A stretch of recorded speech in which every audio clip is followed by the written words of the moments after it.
Okay, now it's recording. Okay, so yeah, now here's the paper, and I will post the link to the YouTube recording if you want to look at it. Okay, so you're right here. The European Union has come a long way from an economic union composed of a handful of member states to a quasi-federation that spans across the continent. That's good. Quasi-federation, that's good. Advocates argue that a single Europe brings peace, stability, and prosperity. To achieve this feat, the organization went through many stages of integration by offering prosperity through economic independence, policy alignment, and equal ground for discussion. Good. Yeah, your sentences, generate a lot of thought, when I read them. So that's why I sometimes pause a bit. These characteristics are what defines Europeanization. And despite the outcries, just a couple spellings there, of skeptics, it can be forecasted that come the end of the 21st century, such concepts will lead to a European identity becoming more important than individual national identity. So 79, 80 years from now, you think that among the modal citizenry of Europe, that, like they may well have multiple identities like we do today, of course, but there will be a European identity will be stronger than German or Italian or French identity in terms of when they have to make a tough decision, a difficult choice. Basically, a difficult choice is defined whatever choice you make between two options, you're going to lose something. You're going to lose something you value, and it's going to be painful. So you think that if they're forced to choose between loyalty for Germany versus loyalty to Europe, that the typical citizen in the year 2100 is going to show a tendency to favor the interests and demonstrate loyalty to Europe over Germany. And, that's one way to understand, that's like, for example, how I'm understanding the question. And I sort of mentioned at the end in terms of my comments here, the essay is interesting because that highlights an identity community is a community that is a perceived shared community of fate that is assumed to be real. People believe in it, like the way people believe, for example, that Poland exists or South Korea exists or Korea exists or China exists.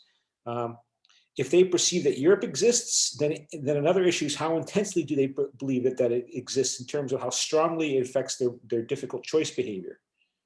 And as I was writing a comment to you, I was thinking, we've already might arguably have seen this, at least not among the mass population, but among at least the elite, right? That the German leadership, the French leadership, and I focus particularly on Germany and France, did not act the way the British acted in terms of moving on their own to make their agreement contracts with companies to develop the vaccine and to get first right of access to that vaccine. And they decided they had to work through the European Commission. And the European Commission may or may not have been particularly skilled in this process of mobilizing resources and appropriating resources, demanding that companies must do what they want in the name of the national interest, when the national interest is unclear. I mean, there is no European nation. The Commission is not supposed to appear to act like it's a federal government, the way the US government acts. But they're still getting a lot of criticism because they or at least they were slower than Britain and the United States in making acquisition contracts and agreements with pharmaceutical companies, because they had to they couldn't act on their own. They had to act through consensus. I mean, you have 27 member states, and they have to agree among themselves how they're going to allocate the doses, who's going to assist whom else, because some countries are just so poor and weak in terms of their infrastructure that they're going to rely on other countries to help them. But the point is that you see it again at this elite level, that this move towards um, um, um, refusing to act like a national government, a typical national government. And there's been interesting stories about in the news about most recently, because I mentioned France and Germany were the two leading actors during this crisis, not Italy. But there was an interesting story that came out a couple days, just 2 days ago, about how after the crisis began and the Commission made its agreements to purchase vaccines from AstraZeneca and other companies, after these companies had already made a prior commitment to the United States and Great Britain, that the Italian government was not involved. The current prime minister is this man, Mario Draghi. And Mario Draghi was the second president of the European Central Bank, was president of the European Central Bank during the sovereign debt crisis that began in 2010 and continued to 2012. And the power of the European Central Bank grew greatly under Mario Draghi. And he is almost worshipped in terms of his effectiveness in dealing with that crisis, and in terms of keeping the countries cooperating to save the euro. And one of the promises, commitments he made was, he effectively said during the crisis that the European Central Bank will guarantee that a country in the European Union zone, the Eurozone, who is having difficulty raising money, financing to cover its budget deficit of its government by being unable to sell bonds to investors at a reasonable interest rate, that the European Central Bank will buy those bonds by just simply printing euros to buy Greek bonds or Italian bonds or anybody's bonds.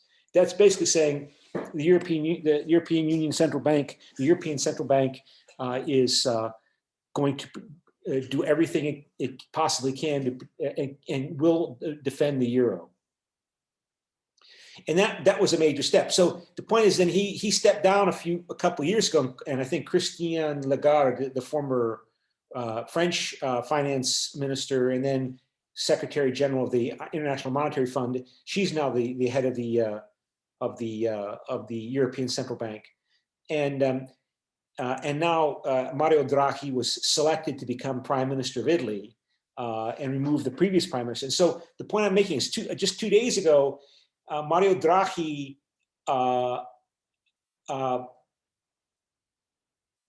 demanded, seized or announced that Italy was seizing a large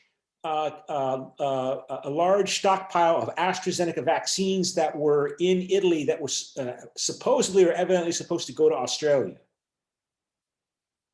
So here you have a member state acting on its own to seize AstraZeneca vaccines belonging to, a company that has commitments to many different countries that they've signed contracts with. And this was something that Ursula von der Leyen, the European Commission president, didn't do, and evidently decided they could not do, and it was too late, because of course they came in second and made this agreement to buy these vaccines from AstraZeneca and Pfizer after AstraZeneca and Pfizer had already made agreements to supply the United States and Britain first, and so, but by Mario Draghi acting in the way he did, he provided credibility to Europe and the European Union through this, what you call here, this collaboration, this cooperation by member states, by the national governments, to act in response to this scandal, because the European Commission is under a lot of political attack for this, and by asserting national interest, Italy's national interest, which it had not had a reputation for doing for many years because of weak governments. And and so you have this Europeanization process appearing to work, whereby Mario Draghi has taken steps to reinvigorate European cooperation, collaboration, coordination in a way which is satisfying, or more satisfying, to European public opinion of the member states wanting strong, drastic action to look like they're moving effectively to and aggressively to deal with this crisis, and thereby also supporting. He also expressed his support for Ursula von der Leyen. So it's this complicated, complex process whereby you have all of these different actors involved in European policymaking to deal with this pandemic, the European Commission, but also the member states. And they collaborate and cooperate and coordinate in an ad hoc way, because this is something that is occurring without the direction by the European Union institutions. This is not, Mario Draghi, the Prime Minister of Italy, didn't do this after consulting with the Commission. The Commission didn't ask him to do this. He did it. And this was accepted by the rest of Europe, and it hasn't solved the problem, but it has made Italy look good. It has made people view Europe as having more potential capability, because it's no longer just Germany and France. There's a third actor now after Brexit, with Britain gone. Now Italy, under Mario Draghi, for some period of time, we'll see, is playing a leadership role at this time of crisis, which was necessary because Angela Merkel has been weakened for various reasons politically. Emmanuel Macron is in trouble politically at home. And now you have Mario Draghi, the prime minister, who is this European legend, using his charisma, his authority as a symbolic representation of Europe, as leader of Italy, to use Italian authority, Italian capabilities, to assert a European response that's more assertive, to compensate for the supposed initial missteps of the European Commission. Although I'm not sure if that's really fair to the European Commission. I mean, like we covered in class, right? The European Commission was never organized to act like a national government in a national crisis situation. The member states have to provide the leadership for this to happen. If the member states don't provide the leadership, then it doesn't happen. And there were problems with the Germans, because the Pfizer and BioNTech vaccine was developed in Germany, but the production facilities are all over Europe. So in Belgium, there's plants, there's and other places also, and Germany's, particularly nervous about playing a role where it asserts, its national interest in the world, given the history of Europe. But Italy's been kind of a joke as a second-rate power in Europe for many years, until the last couple of days. So it's an interesting process by which this construction of a European identity is a complicated process, builds upon what already exists. The member state national identities are not going to disappear, right? But it's like when you build a house, right? You take the bricks and you put the bricks together to build this house, and once you build the house, you have something that's more than just the sum of its parts. So if there's going to be a European identity emerge, it's going to build upon and utilize and exploit European national national identities to create and integrate, through coordination, collaboration, cooperation, and institutionalization of that process in a dynamic political manner to create something that's more than the sum of its parts, right? The way, water, like that you drink is something more than just hydrogen and oxygen. You put hydrogen and oxygen together, H2O, and you get something that's more than just hydrogen and oxygen. You get water. And so European integration cannot disregard the national member states. It has to build upon the power and authority of the member states. And you highlight that in your chapter, right? That by cooperating, coordinating, we get more benefits, right? So let me go through the paper here.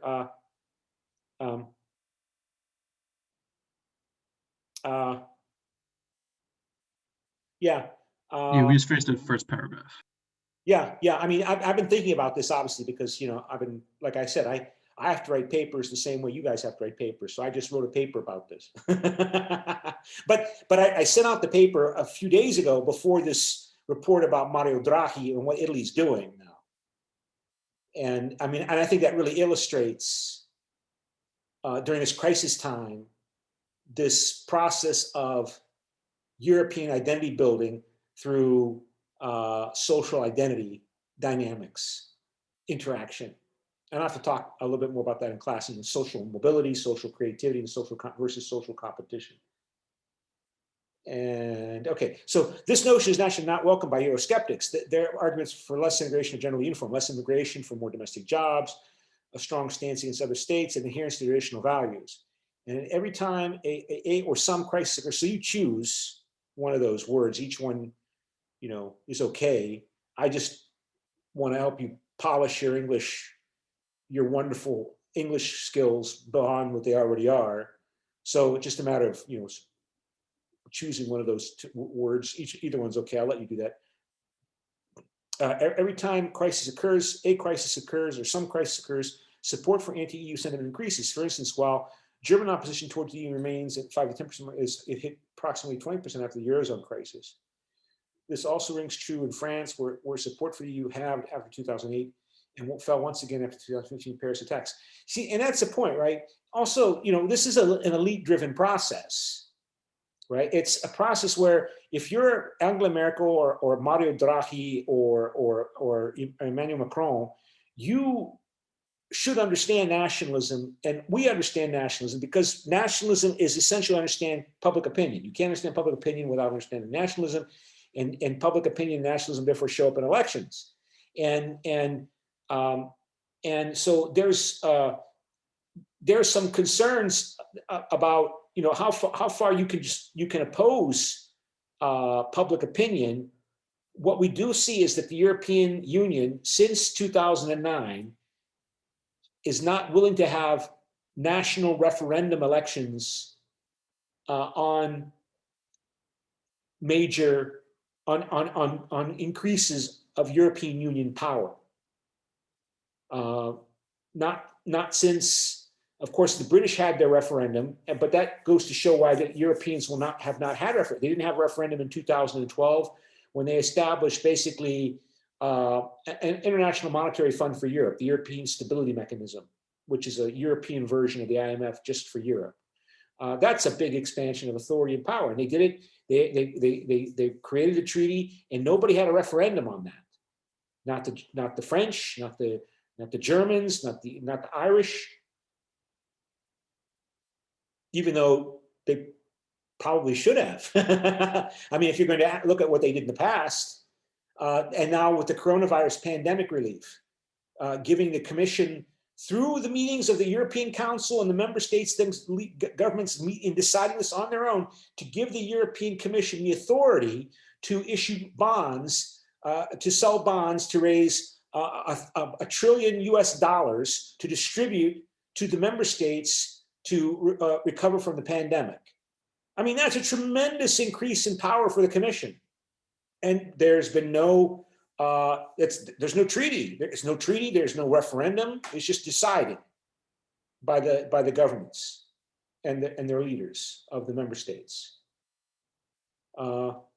So because they know, like Emmanuel Macron said, a few days, well, a few weeks or months ago, that if France had a referendum on whether or not to leave the European Union, he said it might well pass in France. And that's not really surprising when you think about it. I mean, when the French rejected the European Union Constitution Treaty in 2005, and the Netherlands as well, two founding members of the European Coal and Steel Community, had referendums on the draft constitution, said no. So this is an elite-driven project, while the mass of the mass public is much more nationalistic, much less engaged in political affairs, attentive to political affairs, much less aware of the reality of interdependence, which is a reality, which it's all in our face with the pandemic, but it's always there, right?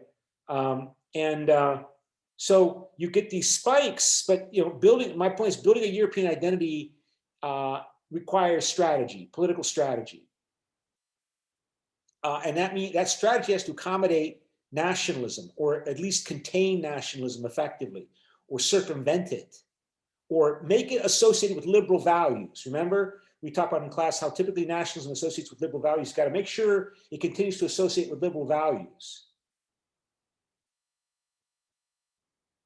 But I mean, it's just a fact. It's a reality. It's there, and not always. It depends upon the dynamic political context that changes, right?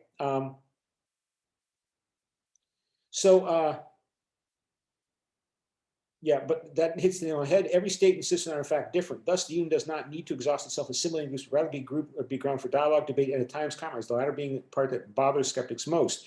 Yeah, but what has to be addressed is that skeptics are a minority, a minority that are in general older. Yeah, I mean, things will change over time. Like, I always tell my students, imagine you're a bright young Bulgarian student, and you go to the European College in Bruges and study in Bruges, Belgium, to get your undergraduate degree. And there you meet some, and of course the courses are all in English and French, because that's just typically anywhere in Europe. If you're going to get a degree in social sciences, you're going to take at least the last 2 years of your courses in English language. And so English already, and you're Bulgarian, and you go to Bruges, and you meet a nice Estonian girl, and you get married, and then you both get a job working for European corporations, and you're sent to Lisbon, Portugal, to work for Siemens, a German company, and their affiliate in Portugal and Lisbon. And you get married, and you have children, and that child grows up speaking Estonian and Bulgarian, and maybe a little English thrown in there. And then that child is then sent to a school, an English language school for international students in Lisbon. What's the identity of that child going to be when they grow up? They could be still an intense Estonian nationalist or Bulgarian nationalist, like Geert Wilders is the leader of the far right party in the Netherlands, and he's half Indonesian, and he's a racist Dutch nationalist. There are other examples of that too, right? But typically, that person is going to be different in terms of their complex identities. There'll be a mix of the Estonian and Bulgarian and something else built upon that. But that's going to take a long time before that type of person becomes the modal citizen of the European Union. Will it happen by 2100 in 80 years? Maybe. I mean, the indicators are intermarriage rates among people among different nations, like Germans marrying French, and and Italians marrying Estonians, and so on. As that number increases, that will be an indicator of trends moving in those value identity directions. But I think, for some reason, I keep thinking it's in my head that 10% of marriages in Europe are international today, but I'm not certain. I'd have to check. But still, you know, most Germans marry Germans, and most Italians marry Italians, and most French marry French. Okay.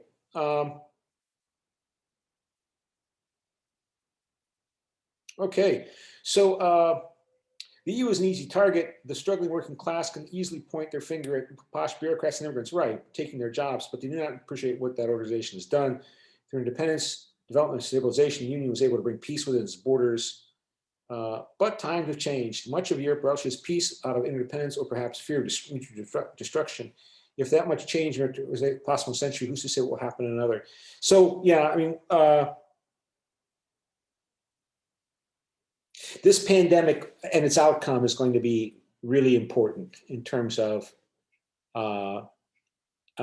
this trends towards more integration in Europe and the reaction to it. Okay, do you have any questions? Well, just a simple one, really. The thing that you uploaded to the cyber campus, right? I don't see any of the highlights and stuff. I'll make another upload slot for Cyber Campus for the final draft. Yeah, you don't have to, you don't have to keep these highlights. Obviously, your final draft should be, 500 words, not including the plus or minus 10%, not including the bibliography and the like. Right. So, yeah, but I appreciate your paper because, like I said, I like learning new things when I read students' homework, and I've been learning from this midterm. So, okay, I'll send it to you. I don't think I made any more changes, but I'll send it to you just in case, and then I'll post the